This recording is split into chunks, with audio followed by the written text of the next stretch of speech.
Over 30 years, BBC's Match of the Day, the longest-running football programme on television, covered around 2,000 games. But those that claimed a cherished place in the memory were those which produced what millions of viewers wanted to see: goals, and plenty of them. Loan out to Johnson, he should score, he has done.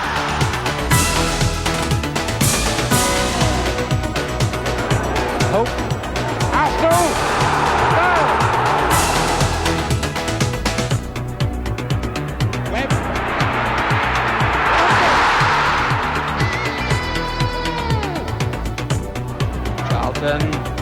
Best.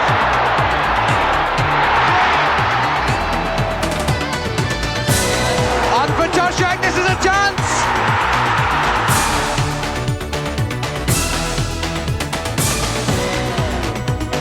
Brooks, oh, what a header. Oh, and Aaron Evans was there. Everton knocks it down for Aldridge. What a good goal! Thomas, and Bright's in there, and Thomas scores with Gray! 3-3! Richie!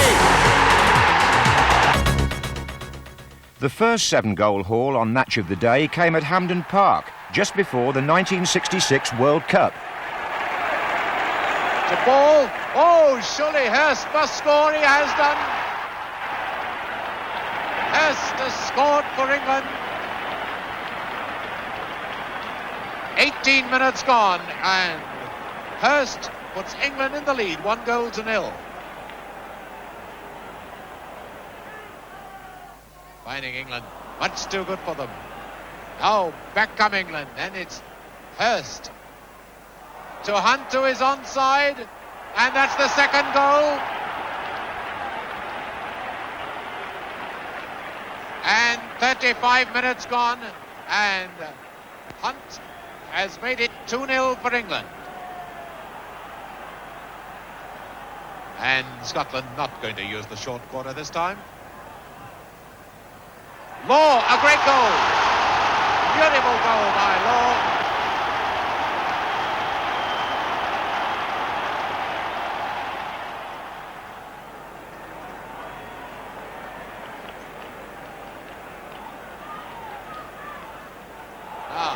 And now here comes Hunt, and he scored the third for England. Once again, the Scottish defence has been wide open and ball making the pass. This is Gemmell.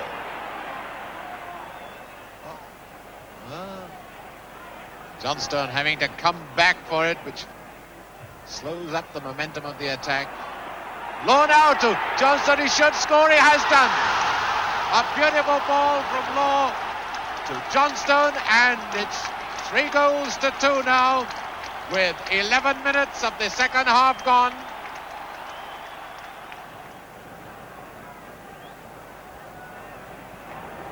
That's to Charlton. Not had one full-blooded shot from Charlton yet, so that'll do. And what a goal!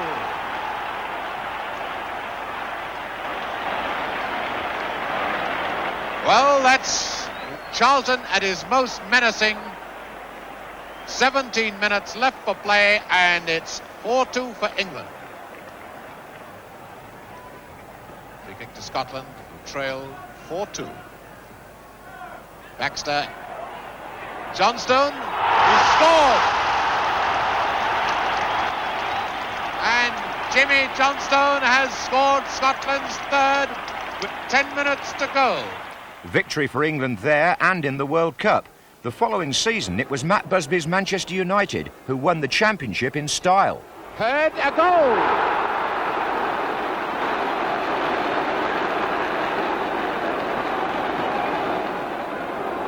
Fairfax to Fraser. Up goes Aston, a great goal!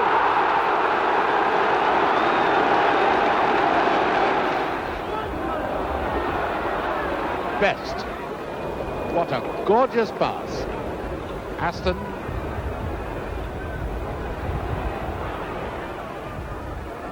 Moorhead. Goal. Free kick. Manchester United, 10 men in there. Packed defence now, all in the penalty area. Kay, an equaliser. And Law with a touch for number 3. Yes.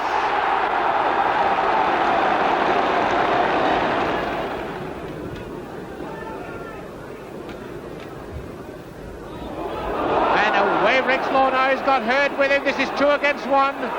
Should well win a 4th goal. It is.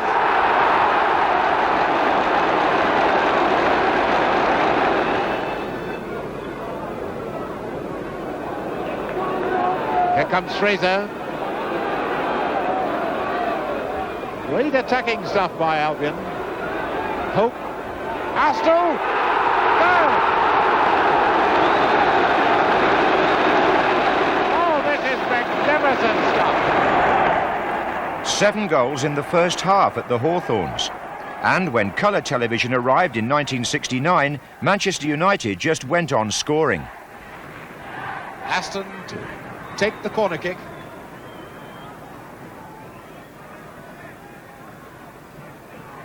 And a beautiful goal scored by Burns. Sadler went to Morgan. Best, a great goal.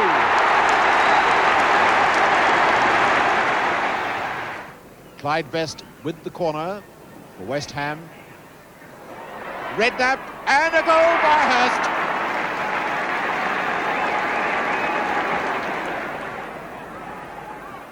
Aston to Charlton. Then Howe once again for West Ham, playing a sterling game. Morgan, Charlton, 3-1.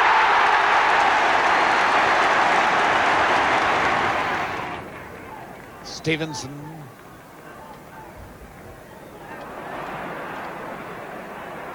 Clive Best trying to screen the ball from Fitzpatrick. Really wriggled past him, and Hurst, a great goal! Beautifully made by Clive Best. Kidd to Burns. Number 8, Kidd.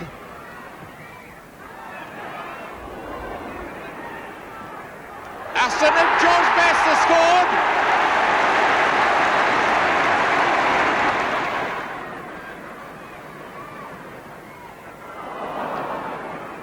Well, in the end, George Best got it. It's almost frightening what he can do. And another goal! A great goal!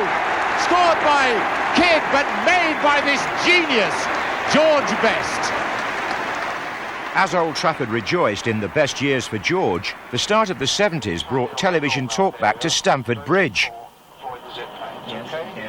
The cameras concentrating on Chelsea and Leeds United. Hunter to Bremner. Reaney going up the right, and Jones down the middle. Oh, and a lucky boy. It's the goal. Scored by Clark.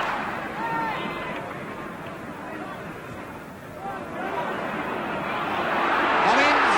Oh, he deserved it. He deserved it. And the slackest bit of defence I've ever seen from Leeds. Bates taking over the Clark role of standing right by the touchline in front of him. Webb. That's 2-1.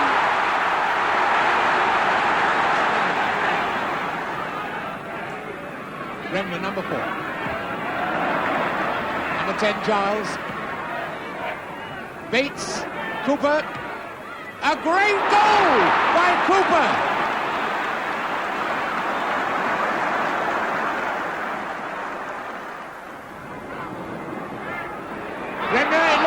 Is a penalty, yes, a penalty for Leeds. Oh, Dempsey, I think, almost certainly guided that with his arm. Giles to take it.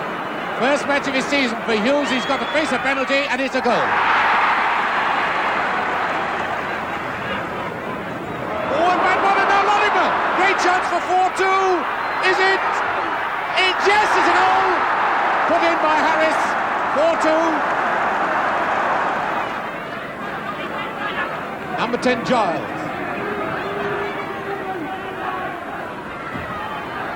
Jones is fine! 5-2 to Leeds there, and a similar score in a match of the day at the Dell, where George Best was in scintillating form against Southampton. The long cross, although McElroy now moving to the near post. Best!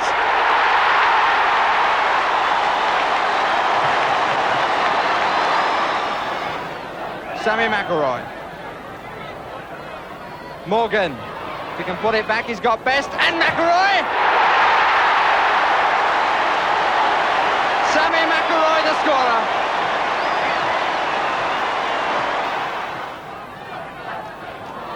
Charlton. Best!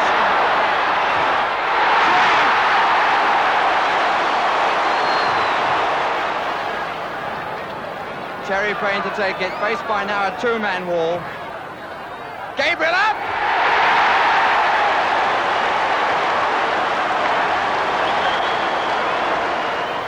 Jenkins. Joe Kirkup letting the ball run for the angle, but let it run too much. Morgan. Goes McElroy again, running out to the right. Kidd on the far post. Best near in! And still he made it! To Payne. Gabriel moving outside him. Shannon going on the near post for the cross. Davis is further over. Gets the header. Davis gets it in! Ron Davis following it in! Alan Gowling moving up this side as we look. Charlton's back flip. Kidd! 5-2 to United, and Southampton were again on the receiving end in the most one-sided of all the 7-goal thrillers. Forward for Gray again. Jones, Gray. Clark out to the left. In comes Clark!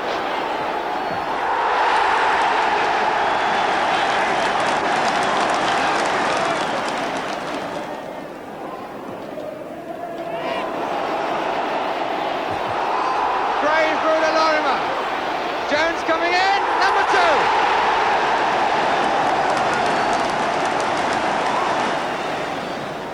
John Giles, look at the space there. On for Clark.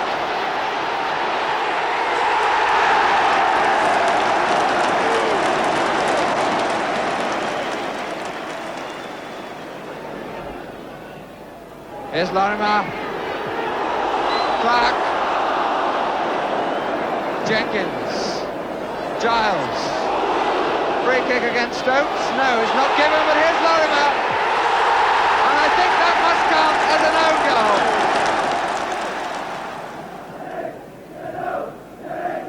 Fry giving it straight to Peter Lorimer for number 5. Bremner. Lorimer. All the stripes coming out. Hunter's offside. He's got back now. Gray number 6. Gray moving to the near post. Jack Charlton!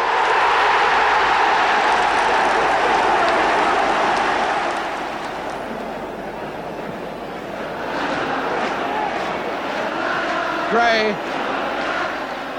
Held off. Lorimer is underneath it. In comes Jones!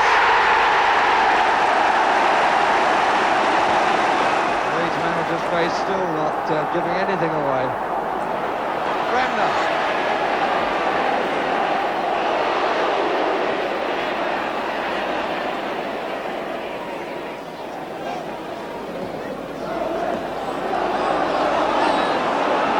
Maitland.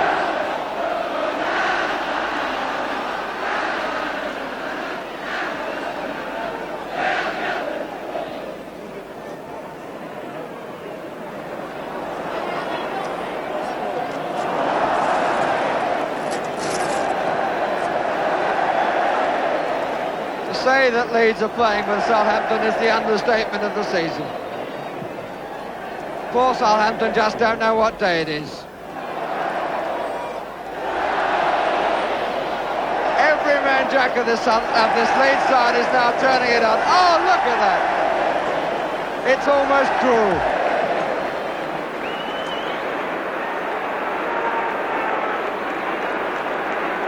The Ellen Road crowd are lapping it up. The second home match running, Leeds United are turning on a brilliant show, and the other teams are just not on the park.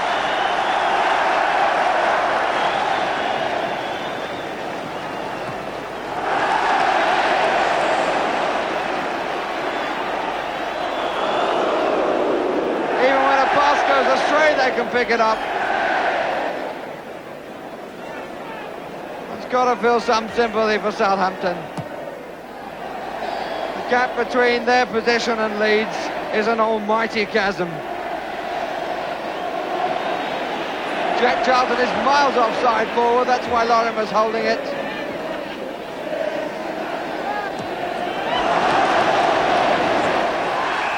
At last, the final whistle put Southampton out of their misery.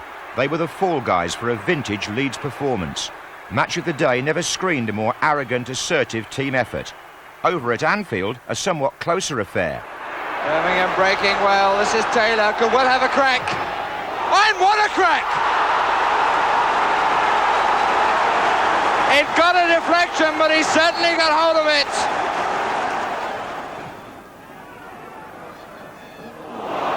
Taylor. Latchford. Hope! Beautiful play. Hope the scorer.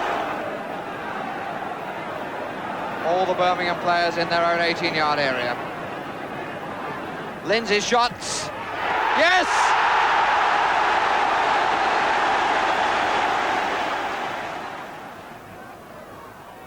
Latchford, good header that was by Hatton, back again to Latchford! 3-1! And that is Bob Latchford's 50th goal in league football, and my, how well those two worked it! Cormac. Little nudge, Cormac! Keegan making the run, and Cormac ran all the way for the return. 3-2. Hughes might just have a crack. Tries instead for Lindsay. Again through the gap. I think it got a touch. Perhaps off Cormac. 3 apiece. But Lindsay getting the congratulations. Keegan on for Toshak. This is a chance.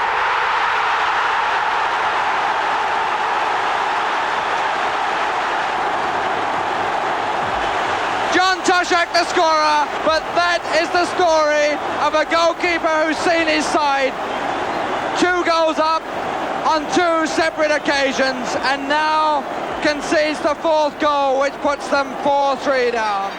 It was the oldest adage in football. Just make sure you score more goals than the opposition. Anfield again the scene here. Skidded off Toshak's head, now Keegan. Goal! Goal!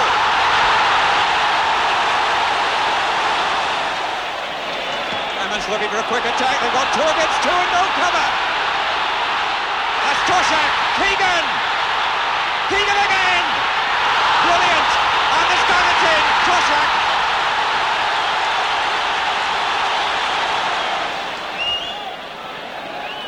First corner of the match for Ipswich.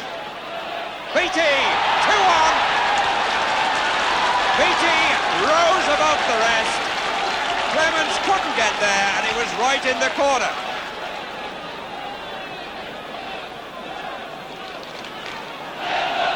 Cormac to Lindsay, who broke to find space. 3-1!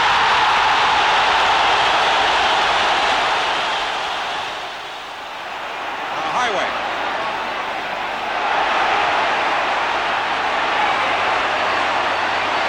Toshak, 4-1.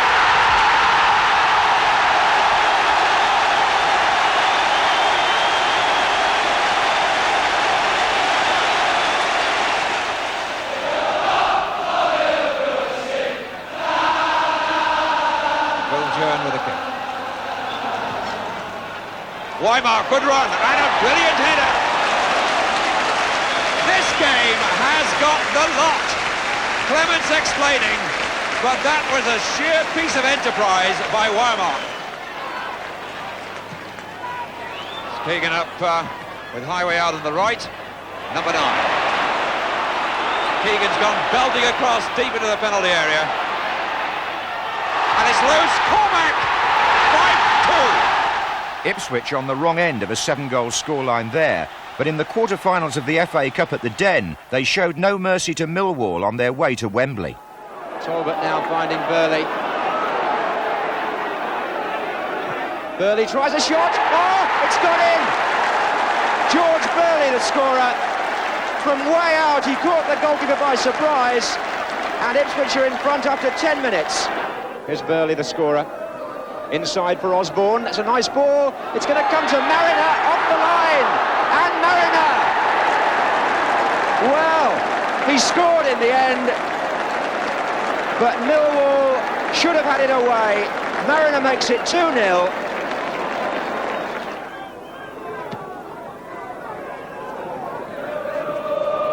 Oh, Mariner round Kitchener nicely. Here's Turner. Mariner. 3-0. And surely now it's all over. Paul Mariner gets his second goal of the match. Afraid George Petchey, the Millwall manager, will be disappointed. His team have looked outclassed at times. Here's Hamilton. That's a chance here for Barry Kitchener if he can get to it. He couldn't, but Nemeth did. The substitute gets one back.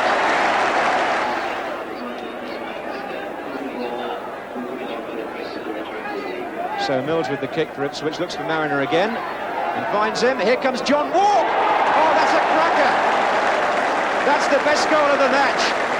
And the scorer is John Walk. Mills. Turner up. Talbot got away in there. And Talbot has scored. He made it look very easy. Almost lazily swung the left foot.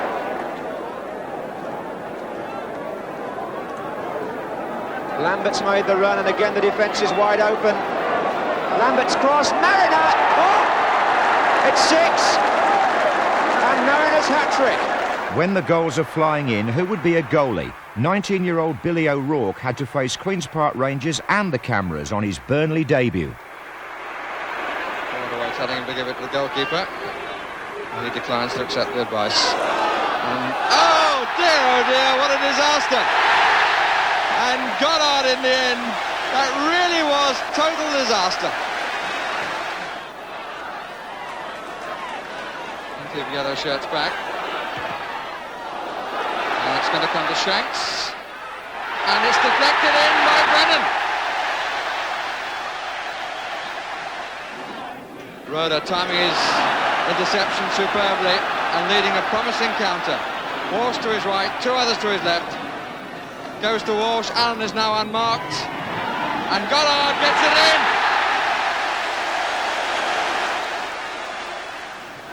And Bowles finds Wicks, and Goddard couldn't get on the end.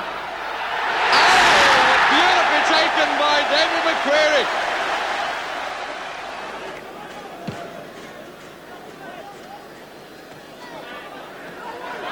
Wallace, Allen to his left, boy can go alone, here is Allen. That's 5, so simple. Here's Wallace.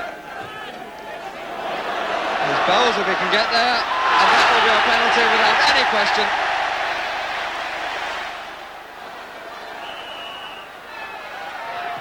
Well, the goalkeeper moved and was in no position to make a stop. Bowles immediately to Walsh, George Thompson, 2 against 1 in the middle. Walsh taking a long time to take advantage of that fact. Here is the man over. And, oh dear, it's Roeder who scores in the end. Roeder who got it in the end. 7-0 to QPR. You had to feel sorry for Billy O'Rourke. And sympathy too, eventually, for non-league Harlow in the FA Cup. Oh, and Prosser flicked it and Steele saved it. Is that in the net? A goal may have been given, and it has. Prosser got a flick on, and when Steele caught the ball, the referee said it was behind the line.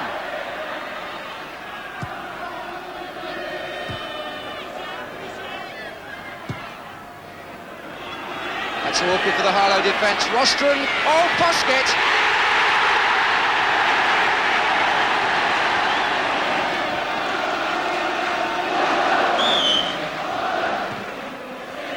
Blissett. Oh, and a diving header has got in by Pashing.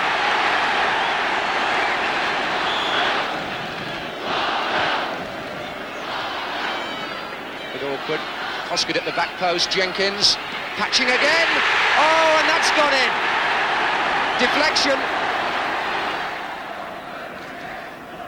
Now, Bolton's already had 2 shots at goal from these positions. Here he is again, and scores!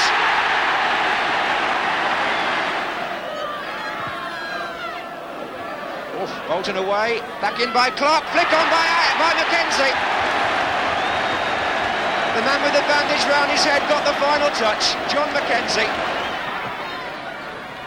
Twig, here's Mackenzie with a chance, and scores! Harlow gallantly went out, beaten 4-3. In the 5th round, a 7-goal feast at Goodison Park. Everton against Wrexham, then in the 2nd division. Ross drove it, and a touch there, and has that got in? It has. Nixon.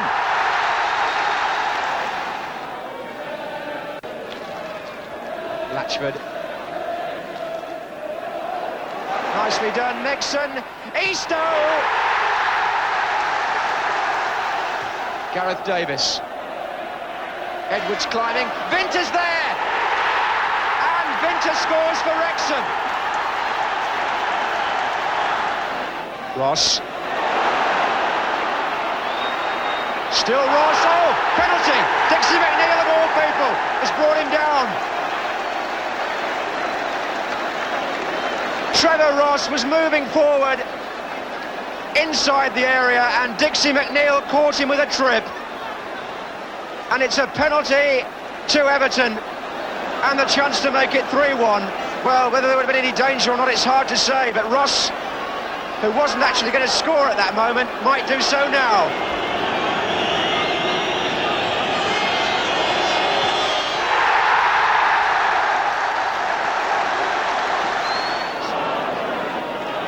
Jerry Jones.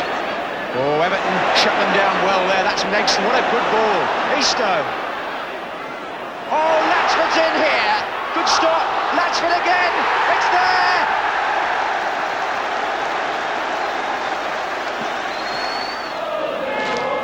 McBride.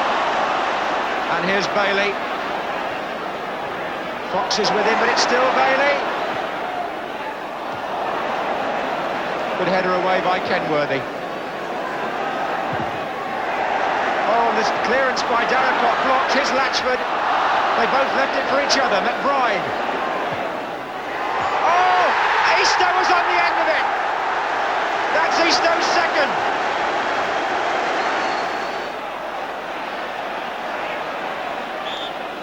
Taken by Darracott. In they go. Oh, it's been put away at the far post. And this fellow Vinter has caused them so many problems. But despite Vinter's 2 goals, Everton won 5-2 and lost in the semi-final. Back in the league, the scene switched to Ayresome Park, but Norwich City didn't enjoy their part in a 7-goal offering. Johnston up, and Armstrong's in there, saved by the goalkeeper's feet, back by McAndrew, and in! And on his 200th first-team appearance, the captain scores. There's Jankovic. And Middlesbrough have got 3 players coming from the back now. And one of them is Angus, the centre-half on the far post here.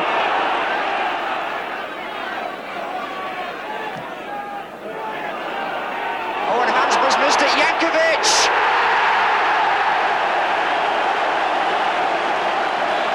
Poor Roger Hansbrough. He knows that's his fault.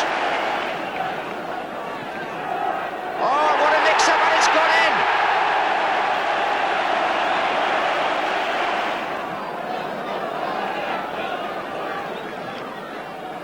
Hodgson's flick. Oh, and it's gone in off Woods, I think.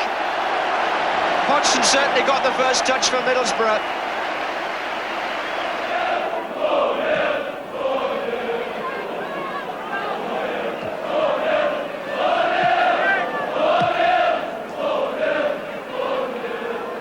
Oh, and Fashion, who's through here for Norwich and scores his 10th goal of the season.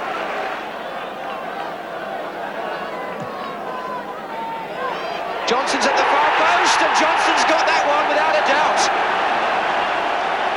Well, 3 goals in no more than a couple of minutes, and Craig Johnston. Proctor frags again. Is he offside? Jankovic? No, he's not. Now then, can Jankovic do it here? He can. Thumped it in. And with 10 minutes to go, Bosko Jankovic scores again. 6-1 to Middlesbrough. But a future manager of Norwich, Mike Walker, was in goal for Colchester when the Match of the Day cameras dipped into the 4th Division in 1982. Sheffield United were the visitors, but of the 7 goals, Walker's team scored 5. Lyon's got a touch, and Wignall was in there as well, and it's gone in.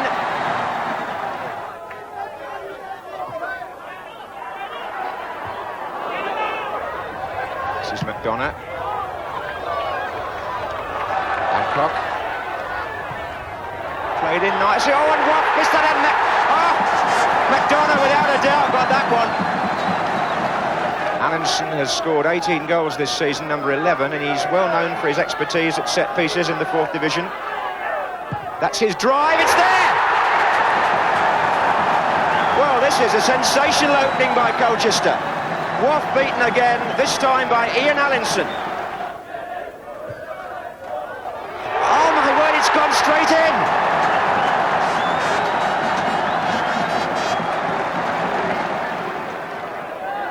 Sheffield United for the moment. Oh, a trip and a penalty.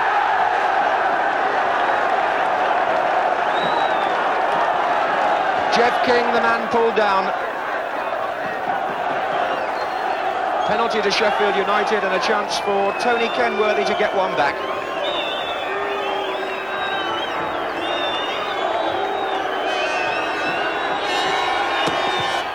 And he does.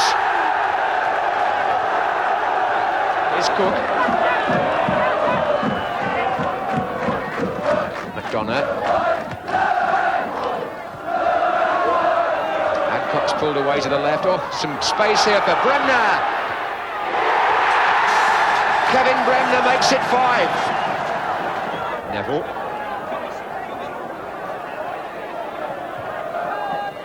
Oh, Edwards!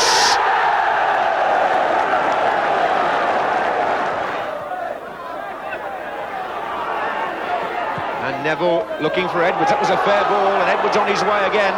Bob Hatton making strides on the far post, coming in now. Good save by Walker. The big goalkeeper helped Colchester to a 5-2 win. On the same day at White Hart Lane, Sir Stanley Rouse cut the ribbon to mark the opening of Tottenham Hotspur's new West Stand. There was an air of celebration, to which Spurs readily responded. So, as you will see, did a certain bearded South American. Galvin, Falco underneath, and Gallagher looking very awkward, and that's a penalty. Well, there was no doubt that the arms were round, and the penalty has been given. Gallagher protesting innocence, obviously troubled by the wind, but his arms were certainly around Falco. How much pressure he exerted is debatable, but in the opinion of Mr. Spencer, it was enough. And Huddle, who the last time he took a penalty on this ground had to take 3 against Peter Shilton and didn't succeed, now tries against Bradshaw and does.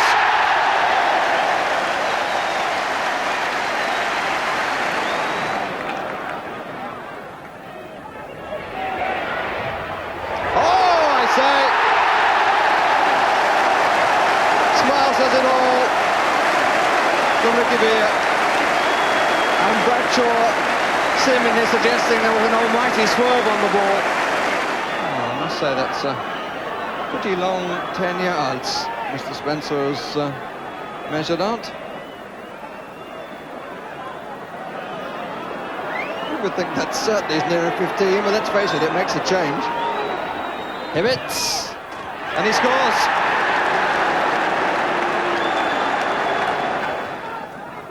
Hoddle once more. Good decision by the linesman because Falco was offside on the far side, but Crooks certainly wasn't. Here's Galvin. Oh, he's done well to put it back. Villa! His second goal.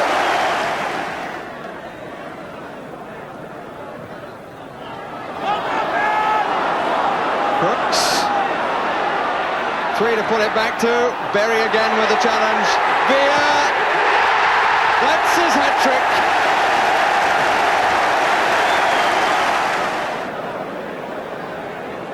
Falco. Villa to Perryman. They're queuing in the middle. Crooks! Oh, what a header! That was an absolute bullet. Perryman, rather Galvin. Hoddle. This is Perryman. I was ahead of the game. Falco! 6-1 to Spurs, and when a team are in that sort of mood, you wouldn't stop them even if you had 3 goalkeepers. Wouldn't you? Well, Leicester City tried it in the 6th round of the FA Cup. Mark Wallington started in goal, but he was injured and replaced by striker Alan Young. He too got hurt and gave way briefly to winger Steve Lynex. As for the match itself, that was another 7-goal thriller. It's cutting in a lot. The goalkeeper's in trouble and May scores. Looking away now. And it comes down to Bates who puts it in. Chick Bates, it's his 3rd goal in the FA Cup competition.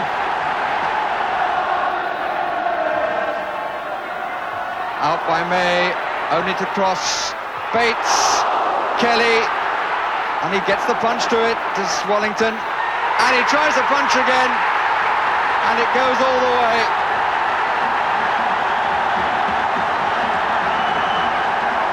And Wallington with a face of dejection, Kelly saying now, surely he's got to come off. Lineker, Wilson. Stirring stuff from the home team. And here's May. Hit Griffin. Oh, his back pass has gone in! And an own goal. Tommy Williams to take the free kick. Peak. Lynex. Melrose, yes! He's off on his lap of honour, and on the other side of the pitch there's another party celebration going on, because the man who was in goal until only a few seconds ago is the man who supplied the cross. There he is, Steve Lynex. Halfway through the second half, Leicester 3, Shrewsbury 2. And here's Melrose with a good turn, and Lineker, really fine move. Wilson, Lynex, Lineker has recovered, Melrose is in the middle, and scores! 5-2 to Leicester and a young Gary Lineker.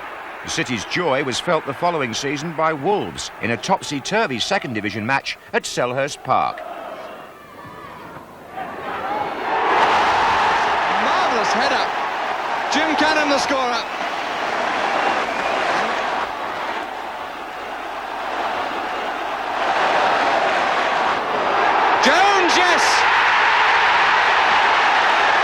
He steered it in well, and Alan Dodd is the player left sitting down. Farmer. Could be promising. And it's in, and the scorer is Mick Matthews.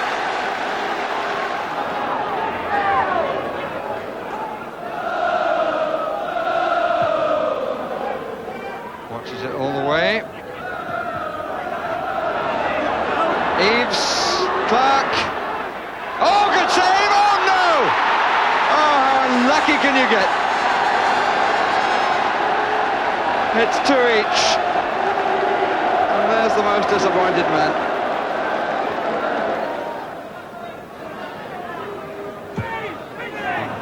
Claimed by Eves.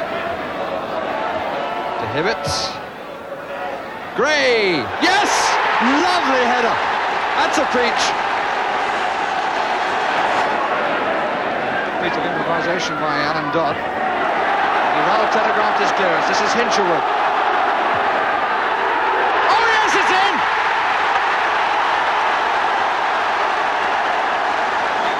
Clark.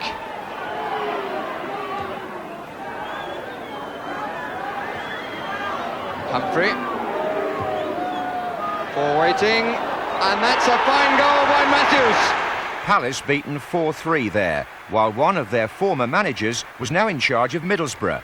Malcolm Allison's afternoon back in London was completely spoiled by Queen's Park Rangers. Finds Flanagan, who lets it run through to Micklewhite. What a goal this could be. What a goal it is. Marvellous goal by Queen's Park Rangers. And a goal of classic simplicity which could be followed very quickly here. Seeley onto it, now Gregory, and Flanagan is in space. And that's two! 2 goals in the space of 20-odd seconds. What a remarkable way for this game to come to life. Waddock's clearance. Wood forward. And Segru is unmarked and onside, but couldn't finish. He could still. Remarkable incident. There was a claim for handball, and the referee has indeed given the penalty. So Borough, with Mick Kennedy to take it, could pull one back and have. Nicely struck penalty by Mick Kennedy. Dangerous here. Seeley flicks it on, and it's in. Clive Allen has done it. From the free kick, a little flick on by Seeley, and this time Malcolm Allison's smile disappears. Oh, and this time the late arrival from a corner has paid off for Gregory. Now comes to Micklewhite, and Waddock is in space, and it comes to Allen, and what a superb finish by Clive Allen. Queen's Park Rangers score 5 for the first time this season. Flanagan again. Gregory knocking it in. Seeley, Flanagan, Gregory took over, and it's a hat-trick for Clive Allen. What a finish. The opening day of the 1983-84 season produced a humdinger of a first half at Villa Park. Oh, and Cross was in there, and so too was Zondervan. Romeo Zondervan, the goal scorer, and Albion take the lead after 5 minutes. And Albion have pulled everybody back to defend. Mortimer to Gibson. Oh, and Alan Evans was there. The new Villa captain equalises with a good header. Forward by Evans. And Shaw shakes off McNaught and finds Walters, who turned well. Oh, it's gone straight through Barron.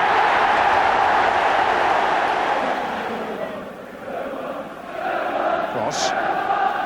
Thompson. Oh, I say, this is some game. It's 2-2.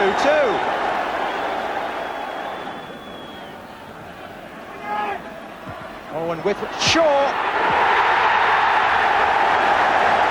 Where's it all going to stop? Gary Shaw for Aston Villa. Villa Park buzzing with 5 goals to talk about in the first half, but it's not over yet. That was Nicky Cross to Zondervan, who started it all off, and he's got Regis going through for Albion. What a fine save by Spink. And Regis has got the ball back, and he scored. Amazing.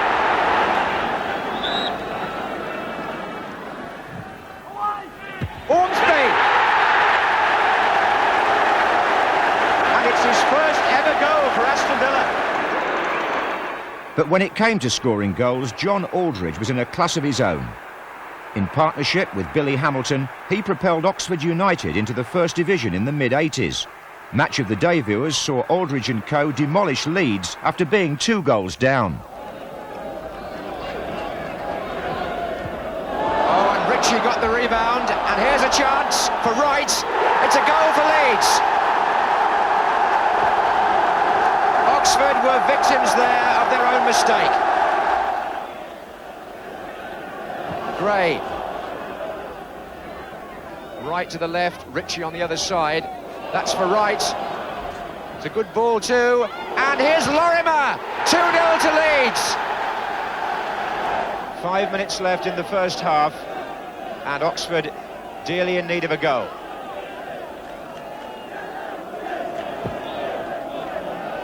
Oh, it's got in! Briggs got there. Against his hometown club, the scorer is Gary Briggs. Truick. Here's Langen. Truick again. And Hebbard to float one. Hamilton's there at the far post. 2-2. Aldridge with the header. Hamilton. And here's Brock. And Aldridge is coming in. It's there. 3-2. Dickinson. Hebbard was in the way. Hamilton. Oh, it's Aldridge. He's clean through. He's got past the goalkeeper. Aldridge. 4-2.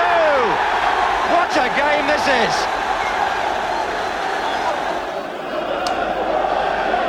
Brock. Aldridge. A hat-trick. And 17 goals this season. How do you stop John Aldridge? Ball won by Shotton, and McDermott knocks it on for Jones. Now it's 3-on-2. There's McDermott on his inside. Wasn't a good ball. Brock! Oh, what a smasher!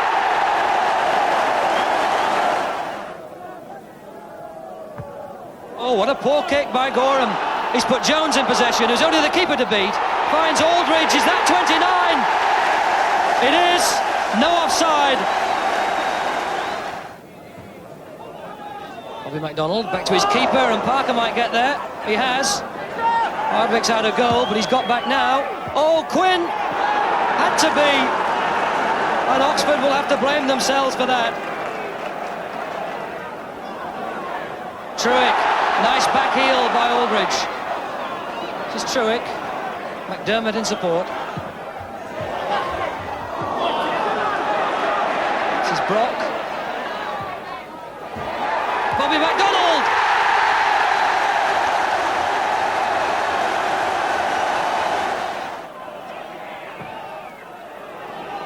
Hebbard knocked it down for Aldridge. What a good goal! Hebbard chips it forward. MacDonald, they're queuing up the Oxford players. Brock. Rhodes-Brown. One fisted away by Gorham. And Ward's happy to kick it anywhere. Only as far as Langham. Oh, yes!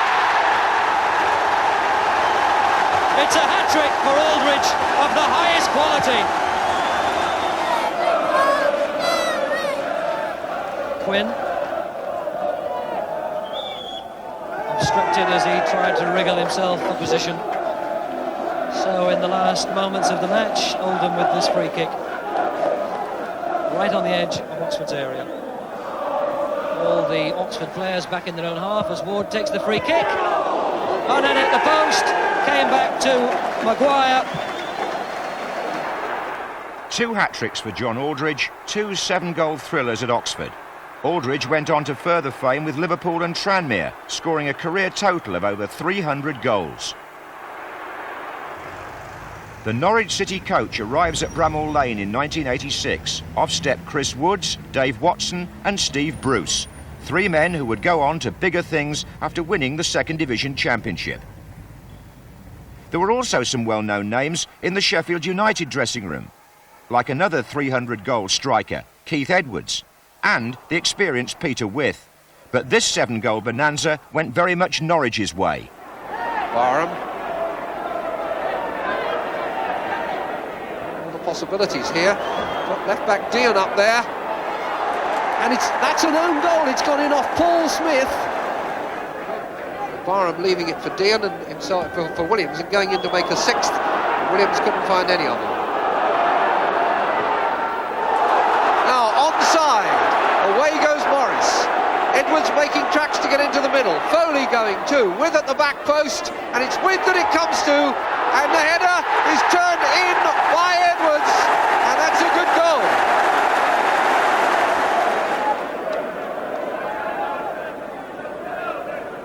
We're coming up 4 minutes from half-time. This could fall, and Drinkle has got it.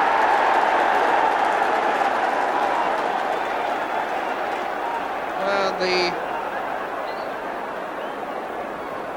referee calling on the physio to have a look at Drinkle,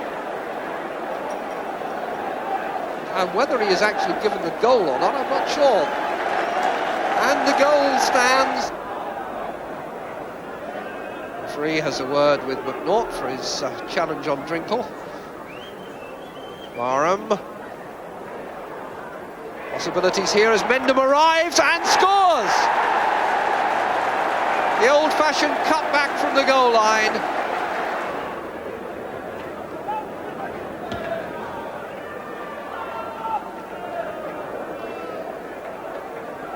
Bolton, again the flag stays down, Edwards is there and has scored again!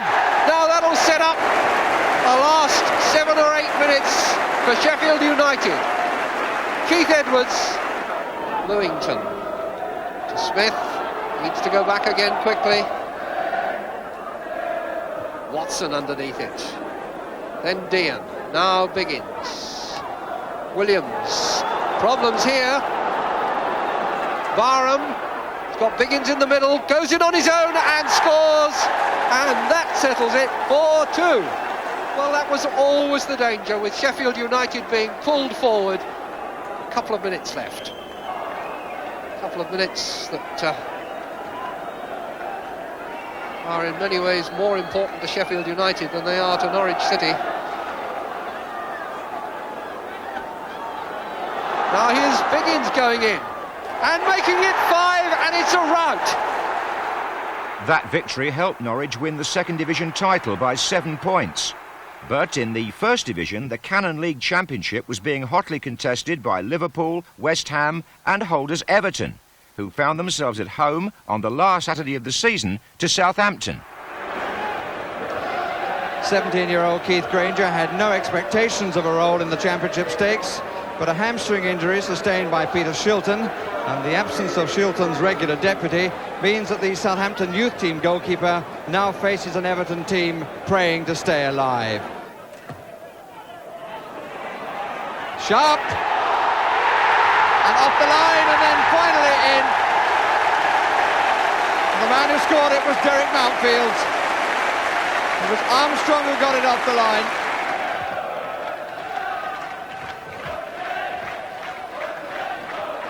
Sheedy. Lineker. Whitlock was surprised to find him there. Two waiting in the middle.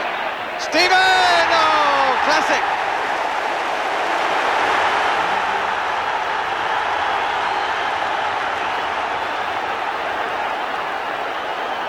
Stephen. Lineker. Goal number 35 of the season.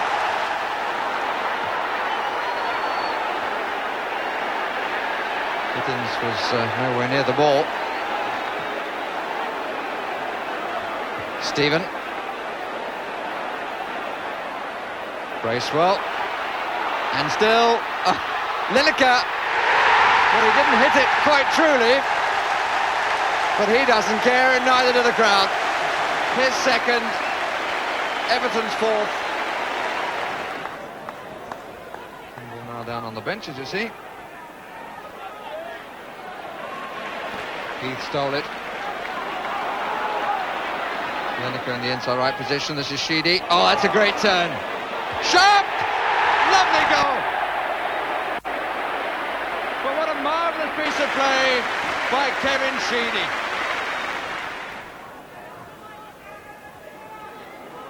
Well up by Whitlock.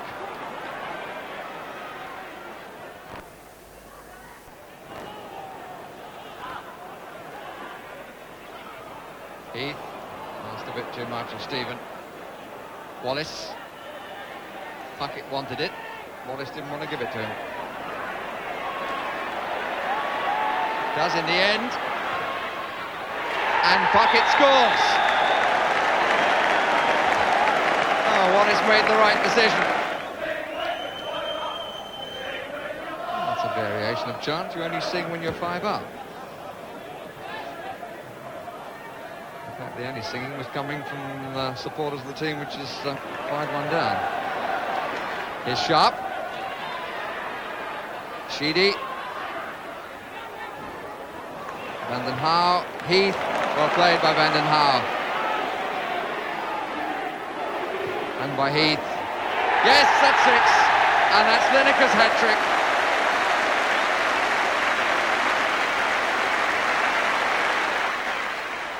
Gary Lineker amassed 40 goals in his one season at Goodison Park.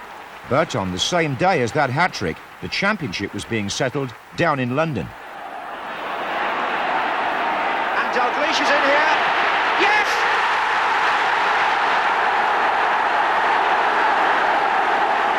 The player-manager scores the goal that may edge Liverpool nearer to their 16th championship. But Liverpool themselves were involved in a 7-goal thriller in the semi-final of the FA Cup at Villa Park in 1990. Onside, Ian Rush. Liverpool take the lead. Ian Rush, the ace goal scorer, once again makes it look so easy. Palace never recovered from Pardew losing the ball in midfield to McMahon, and the penetrating pass found out the Palace defence. McMahon, who got the ball from the Palace player Pardew, slide rule ball, isn't it? They're looking for an offside, it never came, and as Nigel Martin narrowed the angle, Rush just jogged the ball past him with his left foot. Well, let's see what Palace can do about it now in the second half as they attack the Holt end here at Villa Park. John Pemberton, a lovely run early on, and a chance for Barber, and Venison, and it's a shot, and it's there by Bright. It's Mark Bright, straight from the kick-off. After John Sulako's shot didn't quite get there, Bright certainly did, and Palace are level. Well, it was John Pemberton here who takes so much credit. It was an inspired run. The cross met first of all by Venison, then Sulako off target, but Mark Bright hammers that left-footed into the unguarded goal. Andy Gray has placed the ball. That's his cross, and Bright's there. O'Reilly's there, and Palace, are they in front? Yes, they are. And Gary O'Reilly from the back found room in the penalty area. From the set play, which people felt would be a Palace strength, or maybe a Liverpool weakness, O'Reilly drives the ball past Grobbelaar. Staunton to Venison. Right across the goal, McMahon! Oh, it's there! It's 2-2! Steve McMahon. So the free kick now works for Liverpool, and a nice unexpected one it was too, how they worked that. Venison's low drill cross, it comes out to Steve McMahon, and that's a fabulous shot. Beardsley. Oh, look at this. Staunton. Penalty. Pemberton on Staunton. George Courtney has pointed the spot, and Pemberton is distraught. Well, I'm not sure about that from here. Staunton is in the box, there's no doubt about that. But was he pushed? Well, the referee couldn't have been closer, could he? Barnes scores. The goalkeeper went the right way, but the kick was true in the corner. And Liverpool lead by 3 goals to 2. Thomas. And Bright's in there. And Thomas! Staunton, Gray! Gray, 3-3! Andy Gray for Palace, they're back in it! It's a free kick again, a set play, and keep your eye on number 4, Andy Gray, because when all this is over, Robillard comes, doesn't make it, Thomas, Staunton, Gray, 3-3. Thorne flicked it on, and it's gone in! Pardew! 4-3 Palace! Thorne flicks it on, and somewhere out the crowd came Pardew. Amazingly, the other semi-final that day between Manchester United and Oldham Athletic produced 6 goals. Oldham in the early 90s were a side guaranteed to score and concede a hatful. But who would have thought that their survival in the FA Premier League in 1993 would be sealed by the last in our line of 7-goal thrillers? Oldham were at home to Southampton, knowing they had to win, hoping at the same time that Crystal Palace lost at Arsenal.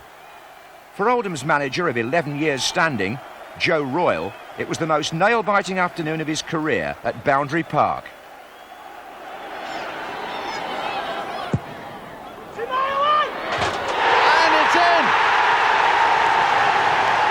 Straight in from Neil Poynton. 5 up. Letizia, 1-1. Completely unmarked, Matthew Letizia. Very, very clean strike.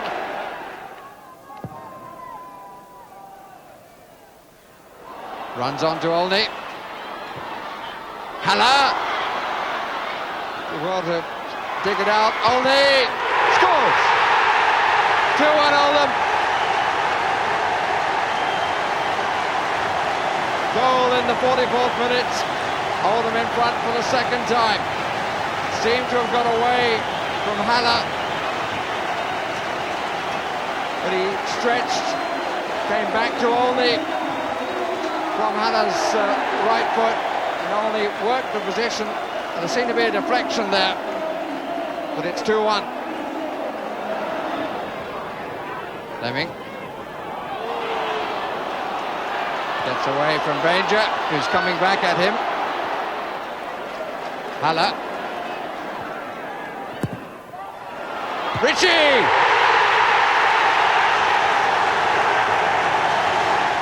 Did well, and here's Haller! It's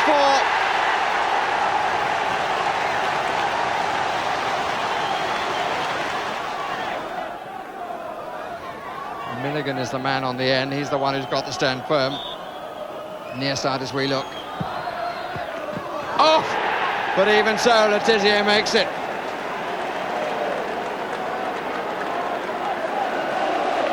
Benali, Cockrell, Benali, Cheddar,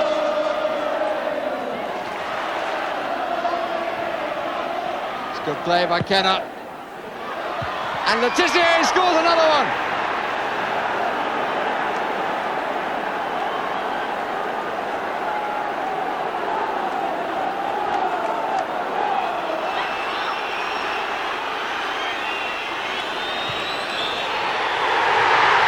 Final whistle is blown.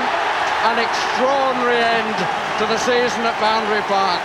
It looked comfortable for Oldham when they led by 4 goals to 1 after 64 minutes, but they had to hang on to the end of the season, and as the players leave the pitch to enormous applause, they still don't know whether what they've done will prove to be good enough. Final score at Boundary Park: Oldham Athletic 4, Southampton 3. That roar a few seconds later signalled that Crystal Palace had lost at Arsenal and that Oldham was safe in the Premier League. The relief was enormous, and now the backslapping could begin. 7-goal thrillers don't often end as triumphantly as that one, but if the game is still to be about excitement, they belong to a category of their own.